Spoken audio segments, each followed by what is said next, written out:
தென்னூர் வட்டார ஜமாத்துல் உலமா சபையின் செயலாளர் மௌலானா ஹாஃபில் முகமது அப்துல் அஜீஸ் ஃபைசி ஹசரத் அவர்கள் இப்பொழுது கோஷத்தை முழங்குவார்கள்.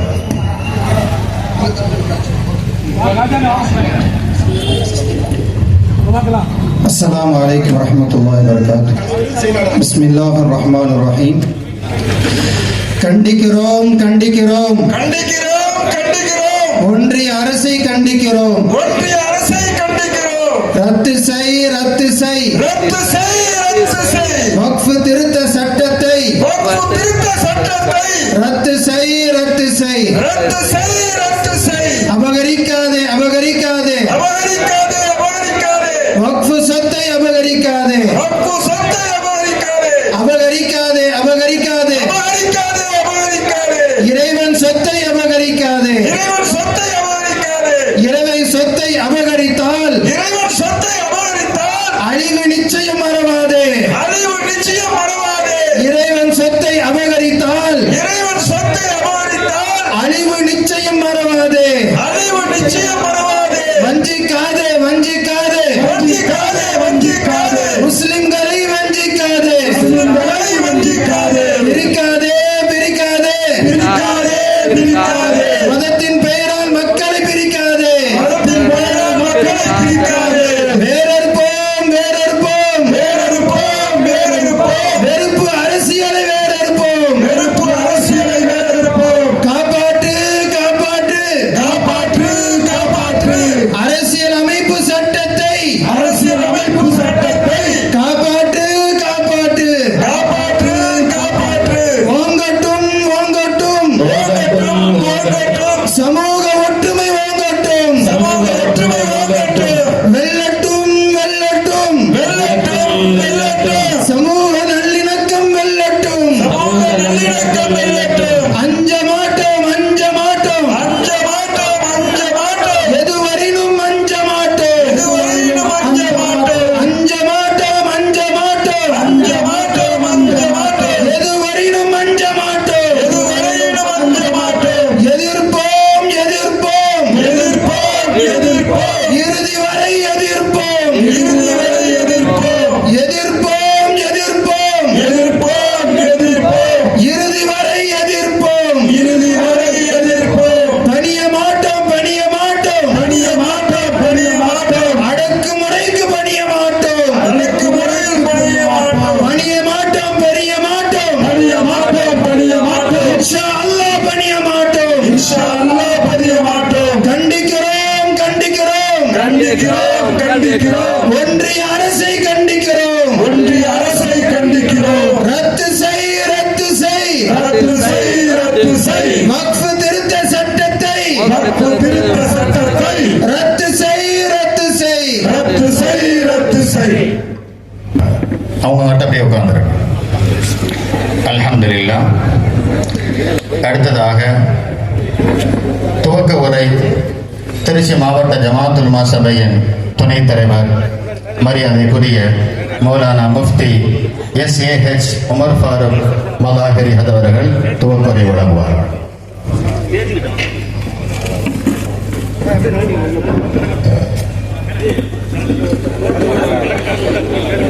السلام عليكم ورحمة الله تعالى وبركاته.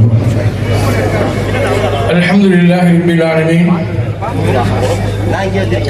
والصلاة والسلام على نبي المرسلين وعلى آله وأصحابه أجمعين. رضينا بالله ربا وبالإسلام دينا وبمحمد النبي صلى الله عليه وسلم نبيا ورسولا. தமிழ்நாடு ஜமாத்துல் உலமா சபையின் வழிகாட்டுதலில் திருச்சி மாவட்ட ஜமாத்துல் உலமா சபையின் சார்பாக நடைபெறுகிற வக்ஃப் திருத்த சட்டத்தை கண்டித்தும் திரும்ப பெற வலியுறுத்தி நடைபெறுகிற இந்த கூட்டம்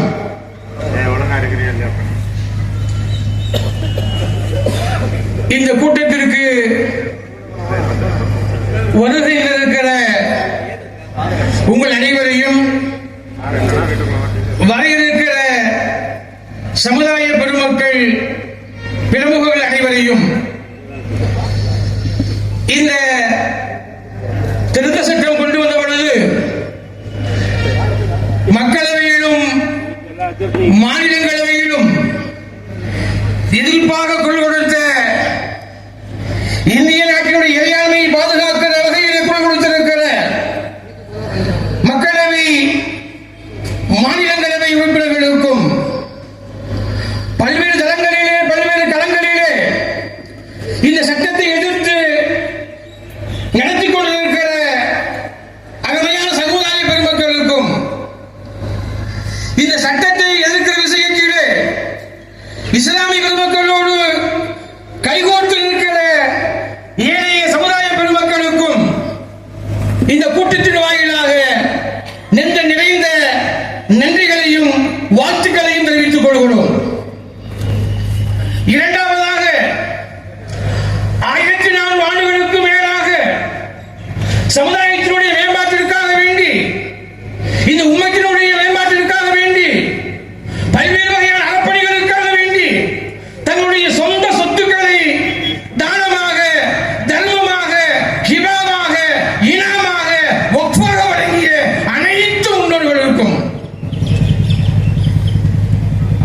அந்த சொத்துக்களை காலம் காலமாக பாதுகாத்து வருகிற அவர்களை சார்ந்திருக்கிற அந்த பெருமக்களுக்கும் இறைவன் மிகச் சிறந்த கூலியை மறுமையில் கொடுக்க வேண்டும் என்கிற துஆவோடும் இந்த வக்ஃப் சொத்துக்களை யாரெல்லாம் கொடுத்தார்களோ, அர்ப்பணித்தார்களோ, அர்ப்பணிகளுக்காக வேண்டி அந்த பெருமக்களுடைய குடும்பங்கள் வாழ்வாங்கு வாழ வேண்டும் என்கிற பிரார்த்தனையோடும் எல்லா நலமும் வளமும் பெற்று அந்த பெருமக்களுடைய குடும்பங்கள் வாழ வேண்டும் என்கிற பிரார்த்தனையோடும் இந்த நிகழ்வை நாம் ஆரம்பிக்கிறோம். நபிகள் நாயகம் ஸல்லல்லாஹு அலைஹி வஸல்லம் காலத்தில் ஹிஜ்ரி 7ஆம் ஆண்டு உமர் ரலியல்லாஹு தஆலா அவர்களுக்கு கைபர் போரின் மூலமாக ஒரு நிலம் அன்பளிப்பாக கிடைக்கிறது.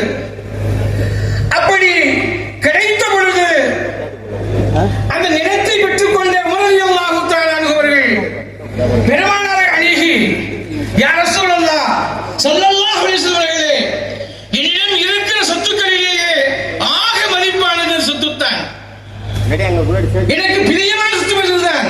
ஃபமா தஅமுருனி யா ரசூலல்லாஹ், இது விஷயத்திலே உங்களுடைய ஆலோசனை என்ன, இதை நான் எப்படி கையாளட்டும் என்று கேட்ட பொழுது பெருமானார் சொன்னார்கள், அசல் சொத்தை தடுத்து வைத்துக் கொள்ளுங்கள்.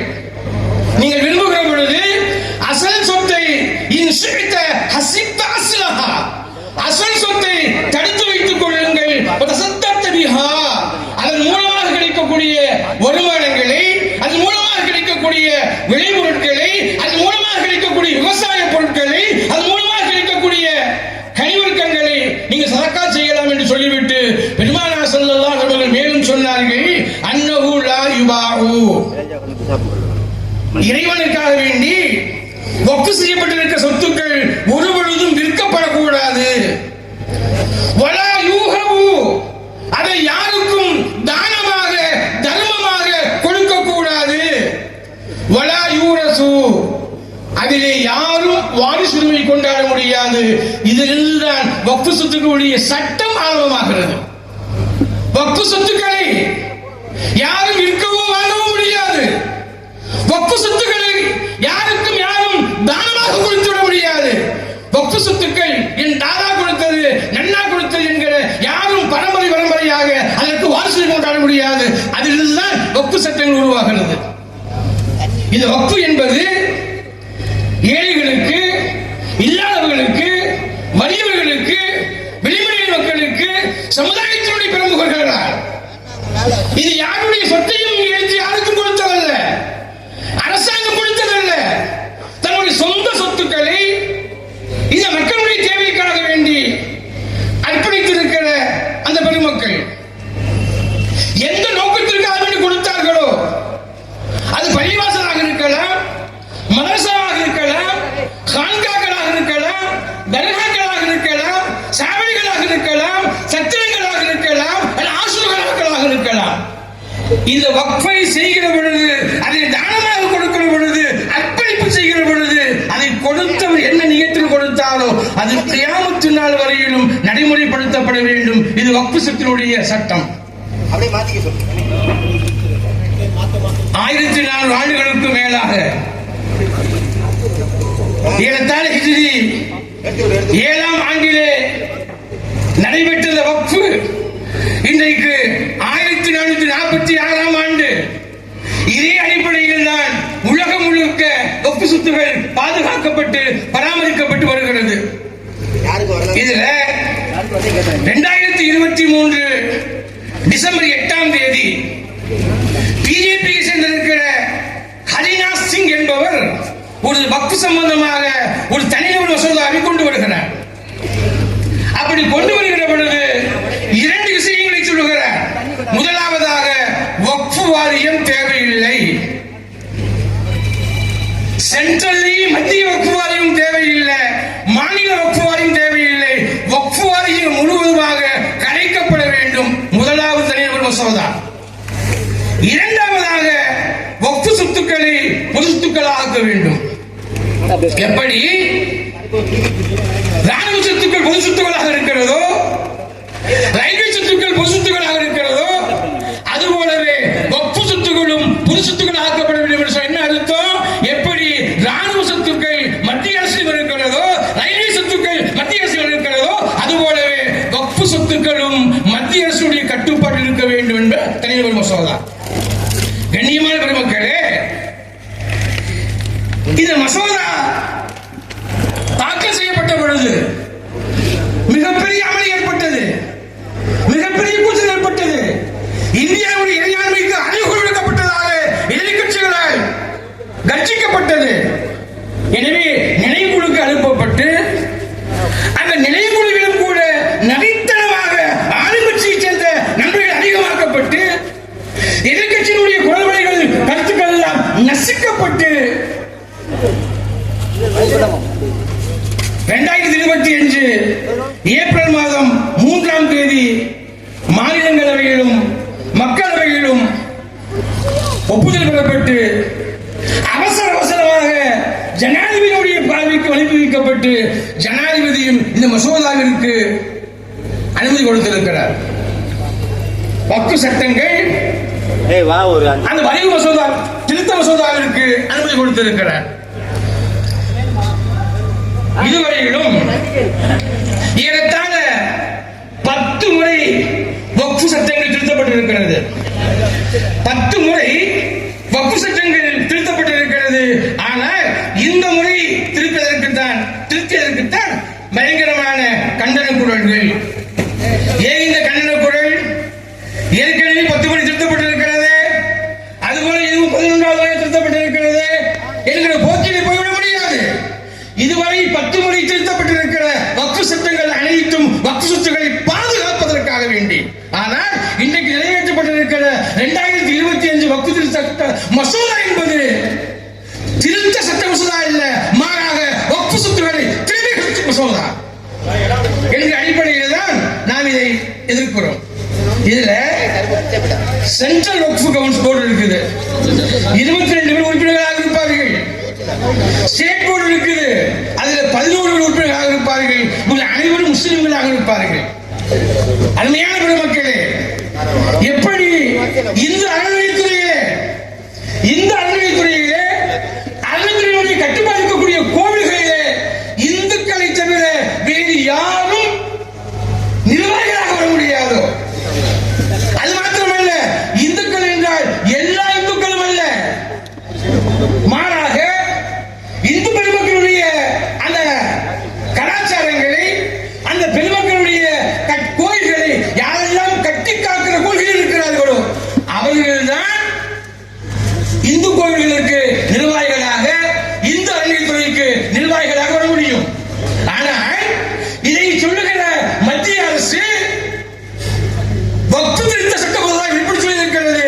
22 பேர்கள் மெம்பர்கள், 12 பேர்கள் முஸ்லிம் அல்லாதவர்கள் இருப்பார்கள்.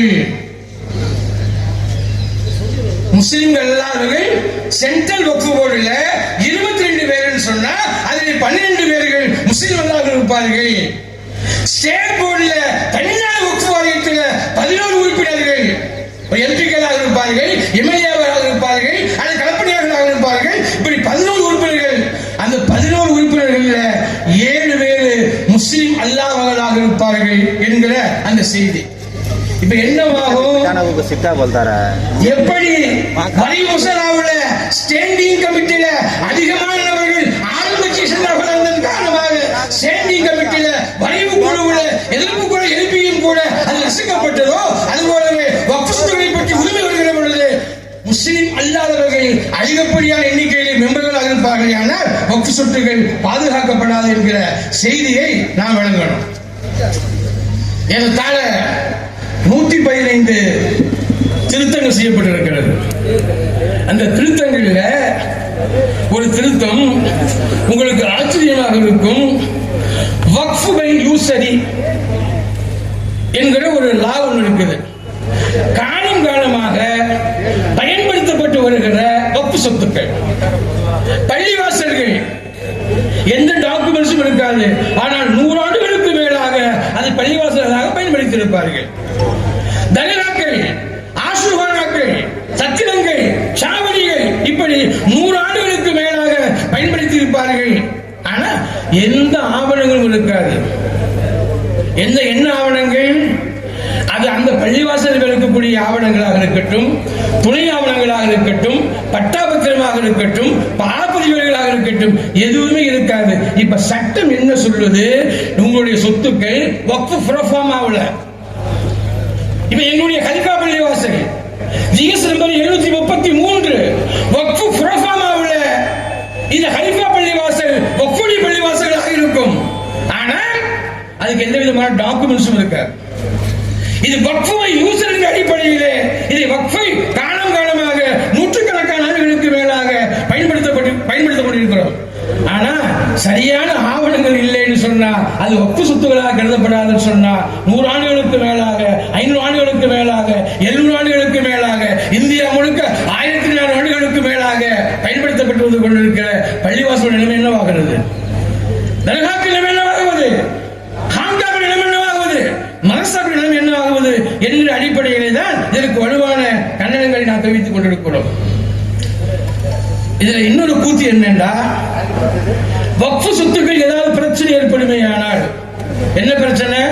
ஏதாவது பிரச்சனை ஏற்படுமேயானால் அப்படி என்ன அர்த்தம்? நாங்களே பிரச்சனை உருவாக்கும் அர்த்தம். வக்ஃப் சொத்துக்களிலே ஏதாவது பிரச்சனை ஏற்படுமேயானால்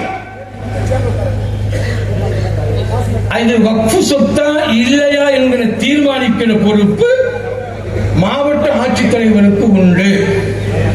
நம்ம சின்ன பிள்ளை ஒரு கதை கேட்டுப்போமா பார்த்தோம்னா, அப்பா குரங்கு அப்பத்தை பங்கு போட்ட கதை. ஒருத்தன் போய் குரங்கு கிட்ட கொடுத்தானா அப்பத்தை, 2ஆ பிரிச்சு கொடுங்க நினைவு கொடுத்தானா. 2ஆ பிரிச்சுச்சான். ஒண்ணு கூட போயிருச்சு, அது கூட இருக்குன்னு குரங்கு சாப்பிட்டுச்சான். அப்புறம் இது கூட இருந்துச்சு, அதை கொஞ்சம் கழிச்சு சாப்பிட்டுச்சான். இப்படியே கடிச்சு சட்டம் என்ன சொல்லுகிறது? சரியான ஆவணங்கள் என்ன சொன்னார்? குரங்குகளை தலை போன்று அப்படியே திண்டு இந்த வக்ஃப் சொத்துக்கள் அரசு சொத்துக்களாக மாற்றப்படும். அரசு சொல்லுது, இது அதிகாரம் யாருக்கு கொடுத்திருக்கிறது? கலெக்டர் கொடுத்திருக்கோம் சொல்றாங்க. கண்ணியமாக மக்களே, அடுத்த ஒரு செய்தி நாம கவனப்படுத்த வேண்டிய ஒரு செய்தி. இது ஏன் நாம் இவ்வளவு அழுத்தமாக இப்ப மக்களவையில் நிறைவேறிச்சு? எந்த அடிப்படையில்? எதிர்ப்பு ஆதரவு அடிப்படையில் மக்கள் நிறைவேறிச்சு, மாநிலங்களவையிலேயே நிறைவேறிச்சு.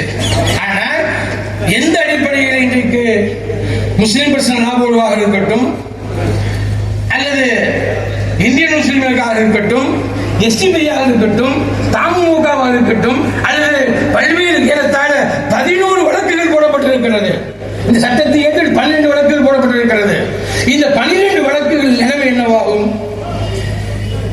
நம்ம விளங்கணும்.